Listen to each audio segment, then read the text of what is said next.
A ponto de nós vermos, por exemplo, uma Mônica Bergamo, um beijo, Mônica, falando sobre as dificuldades gigantescas do governo Lula e do STF em defender a imagem do Alexandre diante da mídia.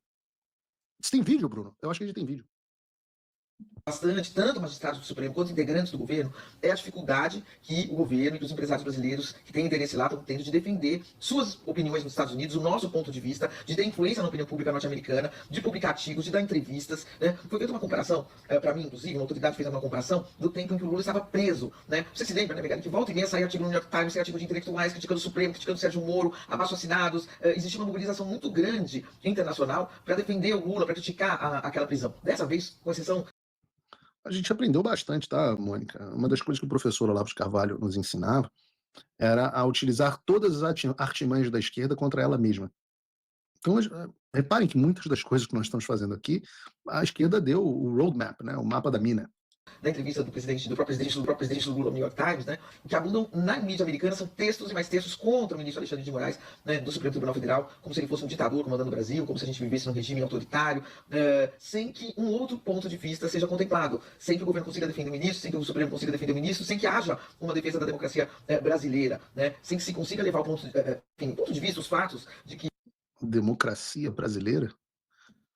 Essa aí que prende, etc., que o Wall Street Journal falou, é democracia brasileira. o ministro Alexandre, por mais que se possa criticar os seus atos, e ele é muito criticado, inclusive aqui dentro do Brasil, né, inclusive dentro do Nem tanto. próprio Supremo, mas ele é um ministro indicado numa democracia. Peraí, quem criticou o ministro Alexandre no Supremo, Mônica? Eu não sei, o André Mendonça, talvez? É um juiz que tem autonomia, que pode dar as decisões que quer, tem legitimidade para isso, tem mandato para isso, e essas decisões podem ser revistas por um colegiado, ou seja, não existe absolutamente nenhum paralelo com nenhuma ditadura. Mas esse ponto de vista não chega na opinião pública. Eu conversei até com uma... Tirando todos esses que a Mary O'Grady fez, né? Tirando todos esses, não tem paralelo nenhum com uma ditadura. Tirando esses 18 que o Wall Street Journal ilustrou. Americana, né? Eu conversei até com uma pessoa do governo brasileiro envolvida nas tentativas de negociação com o governo Trump, que disse que sim, que há essa dificuldade, né? Mas que é difícil, tá complicado. Que na época do Lula era mais fácil, porque o Lula era uma liderança de décadas e décadas, com muitos amigos, muitas alianças no exterior, em torno da personalidade dele, daquela situação dramática de prisão, né? Mas que agora está muito mais diluído isso, né? Então, há essa dificuldade e essa preocupação, Megali, de uma falta de espaço para um outro ponto de vista sobre o Brasil também ser divulgado lá. Que chato quando isso acontece. Rapaz, eu não estou tendo dificuldade, não. Inclusive, dei entrevista para o Financial Times, falei com o The New York Times, falo com frequência com o Wall Street Journal, e ontem eu estava, inclusive, na TV americana. Tem um trechinho aqui, Bruno, só de abertura aqui da minha participação na TV americana. Eu vou passar no final o vídeo inteiro, mas deixa aqui só um pouquinho. Award-winning journalist and grandson of former Brazilian president João Figueiredo. I'm working on this, right? Very special guest, Paulo Figueiredo. How did I do? A mesma camisa, inclusive. Good to see you. Before we went on air, I'm talking to Paulo. I'm like, I don't want to screw this up, and he's running through every single syllable, and I think I did okay. I wanted to, Figueiredo. Good? Tá bom, Bruno. Tá bom. That's pretty good.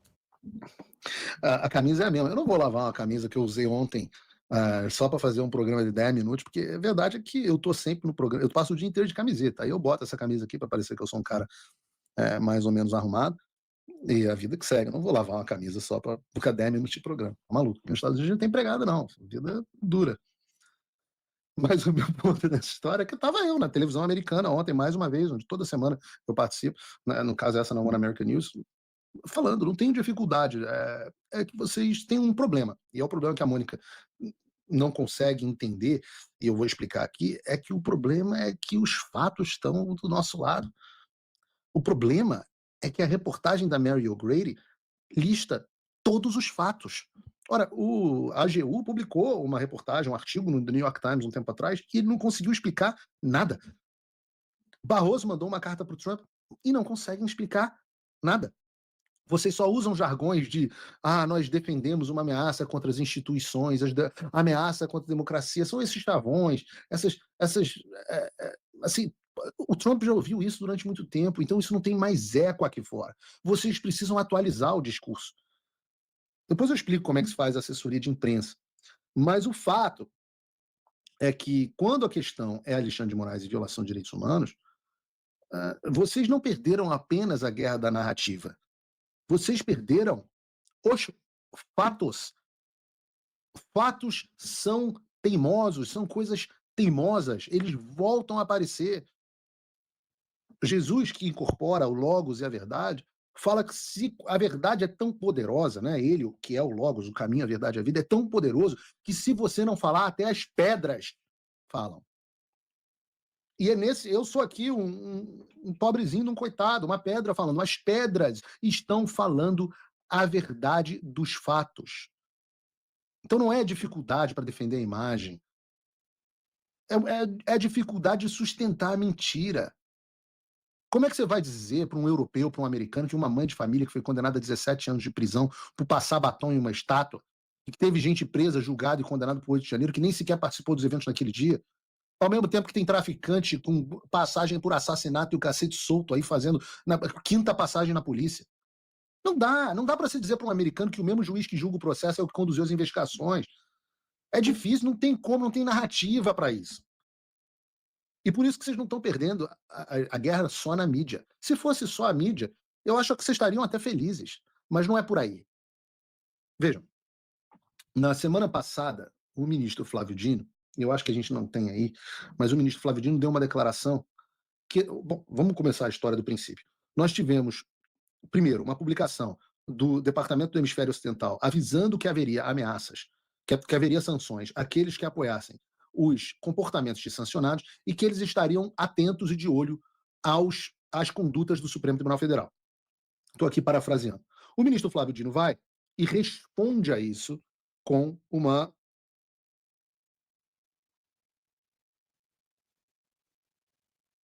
Responde a isso com acabaram de me mandar aqui o fim da pauta da reunião de líderes do Congresso, já vou entrar nisso. Mas o ministro Flávio Dino responde dizendo que não é papel de embaixada monitorar decisões judiciais de corte nenhuma. E o governo Lula vai e chama o encarregado de negócios no Brasil, lembra que o Brasil não tem embaixador, para dar explicações, para dar esporrinho no encarregado de negócios, dizendo, não, nós não gostamos dessa interferência nas nossas instituições, etc, etc.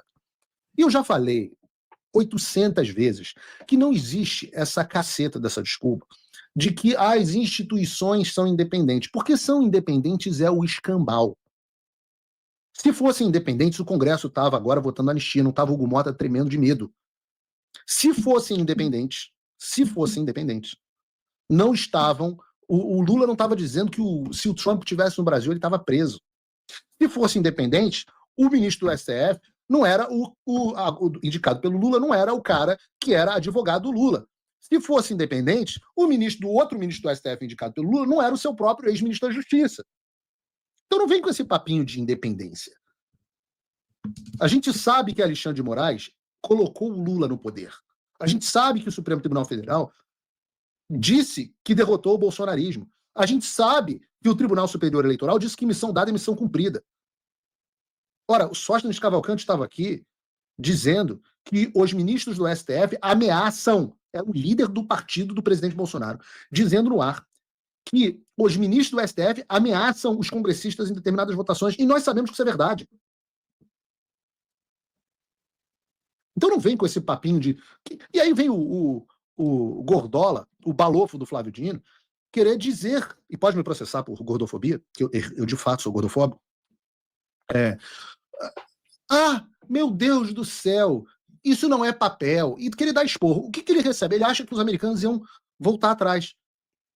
Aí vem o vice-secretário de Estado da diplomacia americana, Christopher Landau. Vocês têm que entender quem é esse cara. Eu vou dizer uma coisa para vocês. Quando você vai no prédio do Departamento de Estado, todo mundo tem sala lá, as salas são muito bacanas, né? Todo mundo é um prédio enorme, tem mais de um prédio, mas o prédio principal é um prédio enorme, com vários andares, etc. E algumas pessoas têm salas comuns, com uma mesa, cadeiras e tudo mais. Quando as pessoas são oficiais mais sêniores, tem salas maiores, com mesas de estar, etc, etc. Quando você sobe para o andar onde é o Marco Rubio e o Christopher Landau, é um andar que você sobe, e você chega lá, tem uma antessala. Nessa antessala você deixa todos os seus eletrônicos dentro de um cofre, não pode entrar nem com smartwatch, tá? Todos os eletrônicos, nem com smart glass, todos os eletrônicos são deixados dentro de um cofre. Aí você entra num lugar lindo, que nem parece que está dentro do prédio moderno, que é o prédio do Departamento de Estado. E aí você tem pinturas a óleo gigantescas de diplomatas americanos, é efetivamente aquele clima de palácio, móveis antigos, de madeira, pesados, aquela decoração bem de palácio mesmo. E aí você tem uma bifurcação que você tem, por um lado, a sala do Marco Rubio, para o outro lado, para a esquerda é a sala do Marco Rubio, para a direita é a sala do Christopher Landau. Quando você chega na sala do Christopher Landau, ele tem uma antessala com um monte de poltronas, parece que você está sentado dentro do salão oval, dentro da Casa Branca.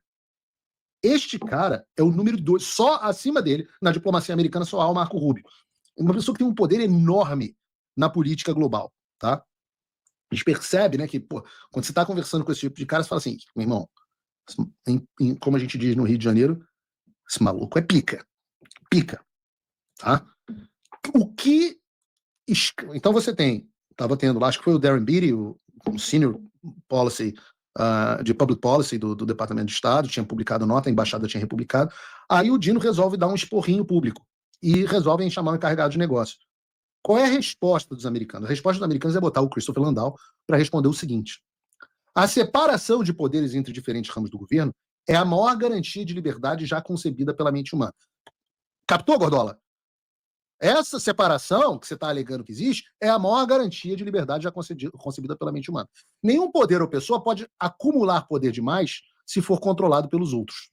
Mas uma separação formal dos poderes não significa nada se um dos ramos tiver meios para intimidar os outros a cederem às suas prerrogativas constitucionais.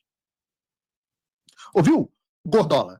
O que está acontecendo agora no Brasil evidencia esse ponto. Um único ministro do Supremo Tribunal Federal usurpou poderes ditatoriais ao ameaçar líderes dos outros poderes, ou seus familiares, está falando agora do Hugo Mota, com prisão, encarceramento ou outras penalidades.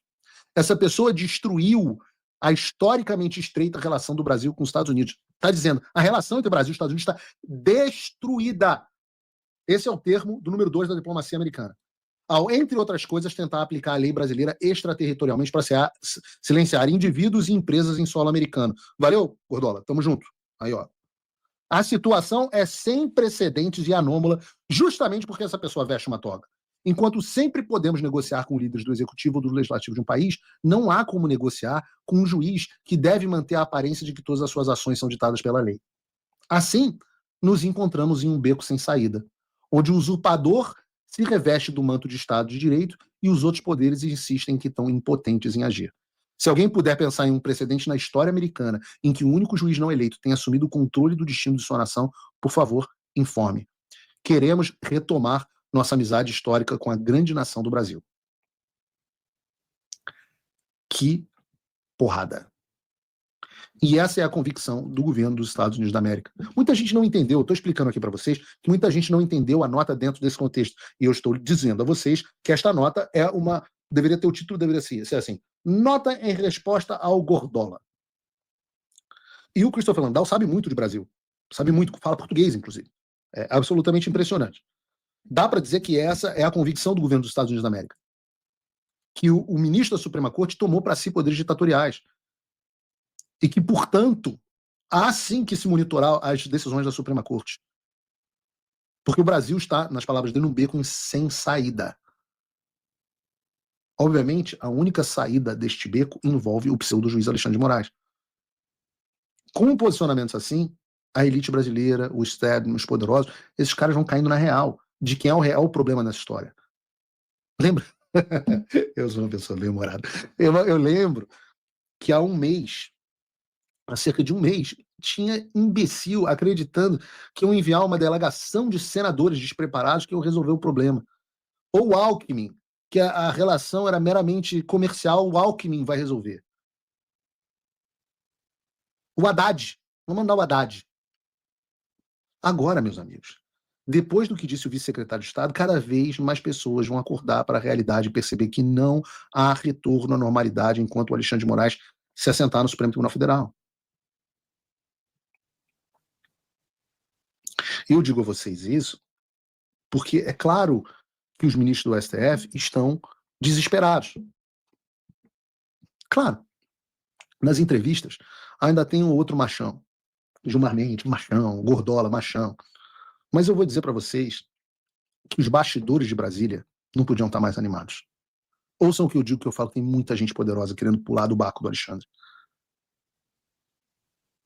E veja, a chave para o entendimento dessa mudança é compreender que os caras não achavam, até pouco tempo atrás, que os Estados Unidos iam comprar essa briga. Por quem não lembra da reportagem da Folha, dizendo que os ministros do STF estavam fazendo piada sobre quem teria o visto revogado primeiro. Até da Mônica Bergamo. Ou da matéria da Veja, que mostrou esses mesmos ministros estavam tirando sarro da vitória do Trump. Lê do engano, né?